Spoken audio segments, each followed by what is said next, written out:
Hola, ¿qué tal amigos? Seguimos aquí con el licenciado Jesús Antonio y la licenciada Nita Díaz hablando sobre temas laborales. Licenciada, ¿cómo está? Oye, muchas gracias, gracias por la invitación. Siempre bienvenidos y si tienen alguna duda, algún concepto, alguna pregunta que quieran realizarles a ellos, saben que nuestra línea de comunicación, las redes sociales, aquí los mensajes directos o al correo jurídicohumana26@gmail.com.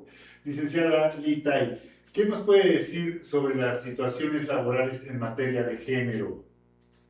Bueno, voy a iniciar con un principio que seguramente algunos conocen. Cuando estudiamos la licenciatura es uno de los principios que más nos recuerdan al que nos hacen referencia, y es que la ignorancia de la ley No exime no de su exime de su cumplimiento. cumplimiento. ¿Esto a qué viene? Yo no sabía. ¿A qué viene esto? Bueno, efectivamente en materia laboral existen normas, como en todas las leyes, que son, digamos, de aplicación y observancia general. Una de las más importantes es el artículo 3, que nos habla de algunas cuestiones que van enfocadas a la no discriminación. Esto con la finalidad de lograr un objetivo que es el trabajo digno. Esta norma nos habla precisamente que dentro de las relaciones de trabajo se debe evitar a toda costa, digo con otras palabras, el incurrir en conductas que puedan ser discriminatorias, y esto nos habla de cuestiones de raza, sexo, credo, cuestiones políticas y desde luego de género. ¿Desde qué momento estamos obligados a observar y aplicar estas normas que buscan minimizar y prácticamente extinguir estas conductas discriminatorias que merman en la dignidad de la persona? Pues desde el momento mismo en que somos ciudadanos, ¿no?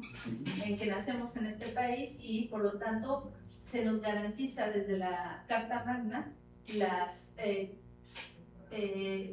normas y el trato que debiera de tener tanto las instituciones como los particulares deben de atender a estas en cuestión de no discriminación, en cuestiones de igualdad. Y si nos vamos al género, bueno, desde a veces en cuestión o en materia laboral encontramos de repente algunas conductas que, atendiendo a esta falsa idea de que yo no sabía o yo desconocía, pues empezamos con problemas desde antes de que inicien las relaciones de trabajo. Cuando hablamos de anuncios en donde se ofrecen empleos y se establecen normas como, normas o reglas, criterios para la solicitud del empleo, como no estar embarazada o con el llamado certificado de no gravidez. Ajá, sí, sí. Exclusivamente hombres, ¿no?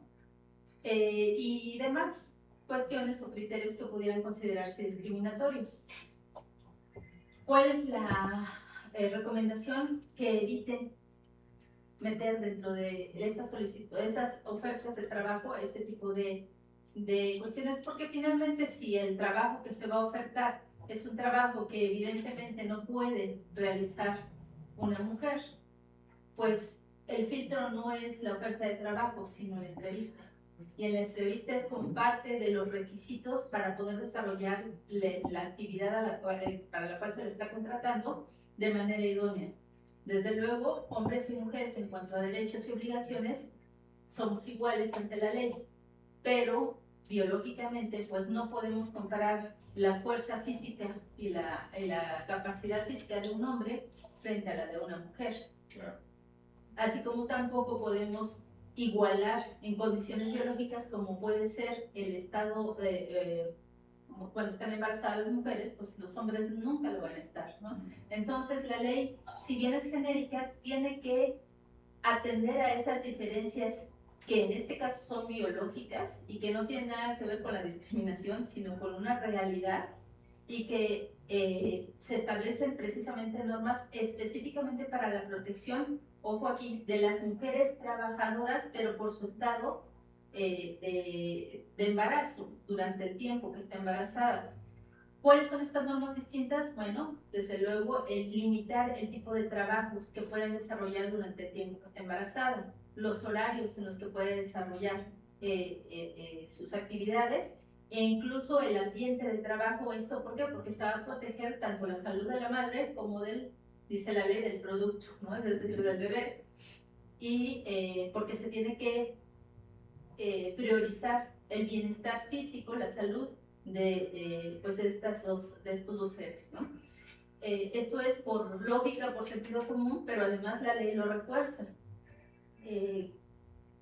Debe atender un patrón este tipo de situaciones que se dan ya con las trabajadoras que tengan, desde luego, y además lo va a tener que extender más allá del tiempo en el que esté embarazada la trabajadora. ¿A qué me refiero? A que existe también un periodo posterior al alumbramiento, a que nazca el bebé, que le tiene que otorgar como licencia de maternidad. Durante este periodo, la trabajadora genera un derecho muy particular que a un hombre no se le va a dar por esa circunstancia, que es durante la época del puerperio, que es el tiempo en el que de que nace el bebé hasta 43 días después. Ella queda protegida por esa licencia en la que no está obligada a prestar el servicio, pero sí tiene el derecho a que le paguen lo correspondiente a su salario. Desde luego, le corresponde pagarlo a quién. Aquí tenemos otra vez la figura tanto de la protección de la Ley Federal del Trabajo como las leyes de seguridad social. La Ley Federal del Trabajo pues nos dice que sí, es un motivo por el cual se da la suspensión de la relación de trabajo, pero no se suspende el pago de salario, siempre y cuando sea por esa causa. ¿Cuánto tiempo? Pues hasta 43 días después del alumbramiento. 43 días anteriores que depende si lo solicita la trabajadora durante ese tiempo y le atina a la fecha del parto. ¿Por qué? Porque decían los ginecólogos, ¿no? Los bebés no tienen palabra de honor, puede ser que lo programamos para tal día, pero se adelante o se retrase. O sea, durante los 43 días, puede ser en cualquiera de esos 43 días, para que no se sobreproteja o sobrebeneficie un periodo laboral. Así es, por eso es importante que también la trabajadora tenga acceso a atención médica, porque es precisamente un especialista, un ginecólogo, quien le va a determinar la fecha probable de parto, y esa fecha es la que tomamos de referencia para establecer el término de los 43 días anteriores y posteriores. Los anteriores, pues como les digo, es una cuestión un tanto no muy precisa, pero tampoco la ley puede ser, no es adivina, ¿no? No sabemos, nadie es adivino, pero podemos decir o tomar como un criterio muy específico la fecha probable de parto para los 43 días antes. Si se le adelanta, bueno, entonces, ¿para qué nos sirve la fecha probable de parto? Pues nada más fue de referencia para otorgar esos 43 días previos. Si se adelanta, entonces los 43 días posteriores se van a contar a partir del parto, a partir del alumbramiento. O sea, son 86 días en total. 86 días en total. 86 días, 43 y antes y 43 después. Así es, y lo mismo establece la ley del Seguro Social. Ajá. ¿Para qué? Bueno, ahí ya surgen otros derechos, otras cuestiones, pero ya de otra materia, que es la seguridad social, dentro de la cual se otorgan prestaciones de carácter médico, de lo que es el seguro de enfermedades y maternidad, en específico el grupo de maternidad, en donde también se establecen las fechas de probable de parto para que se inicien los periodos previo y posterior al parto, y se generan derechos como cuáles, como el pago del subsidio. ¿Cuál es la ventaja para un patrón al tener a sus trabajadores registrados ante el Seguro Social? En el caso de las mujeres, que bueno, durante todos esos 43 días previos y posteriores, el patrón no va a pagar un salario, se va a activar algo que se llama subsidio por maternidad, y va a durar pues el tiempo que duren esos periodos de incapacidad por maternidad que otorga el propio Seguro Social. ¿Le va a costar al patrón? Desde luego, pero no se compara el costo que paga por una trabajadora sin tenerla inscrita en el Seguro Social a cuando sí lo hace. ¿Por qué? Porque sí va a pagar una cuota patronal dentro del esquema de cuotas del Seguro Social, pero siempre va a ser muy inferior. Muy bajo, exactamente. Sí. No, es como cuando tenemos un bien, un automóvil, Pagas el deducible. le pagamos el seguro, ¿no? El seguro por si le pasa algo al automóvil. Desde luego el deducible no es gratuito, el seguro mismo no lo es, pero comparado con el costo de lo que tendría que pagar con el riesgo de la pérdida del automóvil, pues es inferior de manera evidente. Entonces, lo mismo sucede con el seguro social, es eso, es un seguro y trabaja bajo el esquema de riesgo. Puede darse o puede no darse.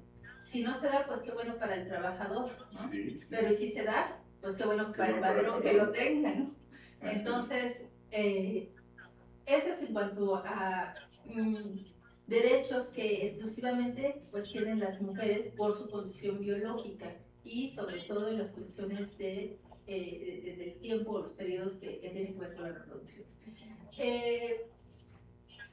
En cuestión de género, yéndonos más allá, desde luego existen normas desde la propia Constitución, el principio de igualdad, en el que establece que pues, no, tampoco se puede dar conductas ni entre ciudadanos ni con las autoridades que sean tendientes a afectar los derechos ni la vida de las personas sobre cuestiones discriminatorias por sexo, edad, credo, religión, preferencia política, etcétera, etcétera. Mucho menos por las cuestiones biológicas. Ante la ley somos iguales, tenemos un tratamiento específicamente distinto en algunas situaciones, como en el caso que acabamos de mencionar, pero en general, pues en los derechos laborales tenemos los mismos derechos y obligaciones. El artículo 3 de la Ley Federal del Trabajo nos establece también uno de los principios que rigen las relaciones de trabajo, que es el principio de igualdad salarial. La igualdad salarial implica que al trabajo desempeñado en condiciones iguales, pues le corresponde salario igual. Esto pues tiene que ver mucho con esto de los techos de cristal, ¿no? En donde simplemente por la condición de ser mujer no se puede aspirar en algunos trabajos a tener las mismas remuneraciones, y no nada más me limito a las remuneraciones, las mismas condiciones de trabajo que un hombre, por la simple diferencia biológica. ¿Por qué? Porque se supone que un trabajador fue contratado precisamente para realizar un trabajo en específico con ciertas características, y que no va a ser distinta la exigencia en los resultados de ese trabajo entre un hombre y una mujer. Se les va a exigir lo mismo y por lo tanto tendrían derecho a tener el mismo ingreso, las mismas condiciones como jornada, como prestaciones adicionales, tanto de ley como extralegales, entre hombre y mujer. Es importante que los patrones sepan además también que existen ya en México distintas normativas, sobre todo normas oficiales que dicta el Ejecutivo, que son tendientes precisamente a erradicar y minimizar en algunos casos las cuestiones discriminatorias por cuestión de género. Hay protocolos de actuación en caso de que exista alguna conducta que puede darse entre el patrón y la trabajadora, o bien entre la trabajadora y el resto de los trabajadores, incluidas otras trabajadoras, que pueden ser consideradas como que atenten precisamente a su condición de mujer. Esto puede ser derivado o puede ser surgido ante ambientes hostiles de trabajo, violencia que puede ser física, puede ser violencia laboral, puede ser violencia psicológica, etcétera, y que puede darse pues normalmente en relaciones de subordinación, es lo que normalmente sucede. Acoso, pero también entre iguales, entre pares, decimos, ¿no? Muchas veces el acoso, la presión, la discriminación no se da por el patrón o por quien lo represente hacia las trabajadoras, sino entre los mismos trabajadores e incluso otras trabajadoras. Entonces, en estos casos, si bien es cierto, no siempre el patrón está implicado de manera directa, sí está obligado a tener y aplicar los protocolos de actuación en estos casos. ¿Cómo lo hacen? Bueno, lo primero es que tendrían que capacitarse. Sí. capacitarse cómo, con quién. La Secretaría del Trabajo, en las distintas entidades, así como a nivel federal, tienen cursos de capacitación específicamente para minimizar este tipo de conductas y saber, o más bien que los patrones sepan, los centros de trabajo sepan cómo actuar ante situaciones de esta naturaleza. ¿Qué es lo bueno y qué es lo malo? Si lo hacen, bueno, pues desde luego van a tener un ambiente de trabajo mucho más cordial y eso se va a ver reflejado en la productividad. Y si no lo hacen, pueden implicar riesgos que el día de mañana, si tienen una demanda en donde le establecen una cuestión de discriminación, puede implicar un costo adicional en las indemnizaciones que puedan surgir.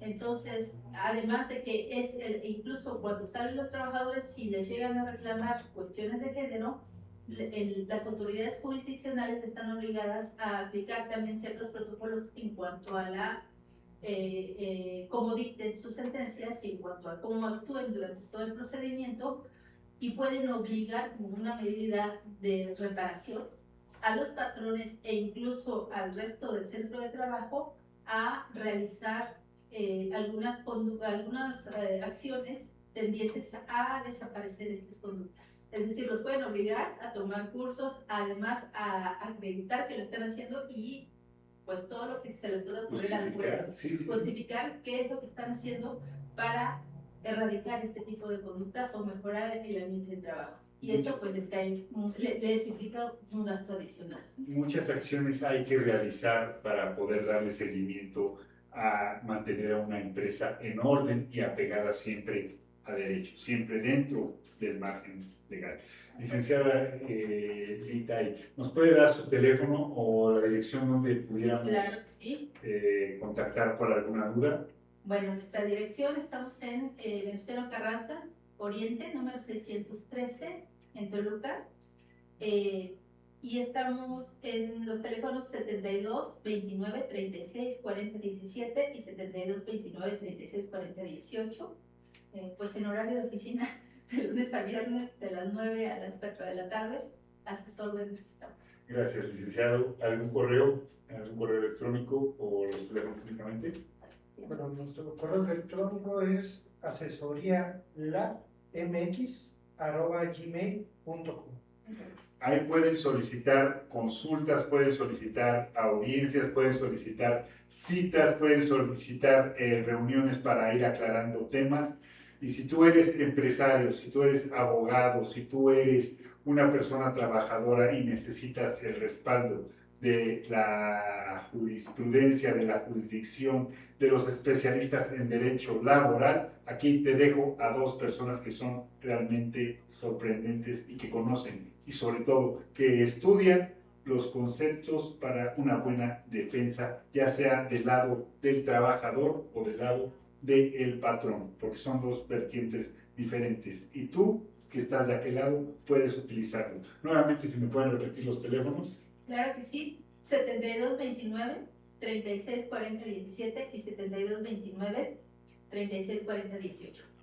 Muchísimas gracias, licenciada Itay.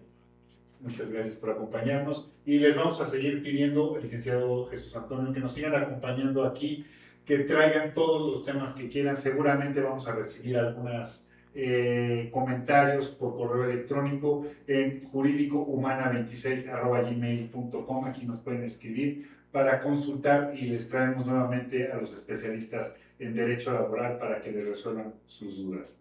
Muchísimas gracias y estamos comunicando. Hasta luego.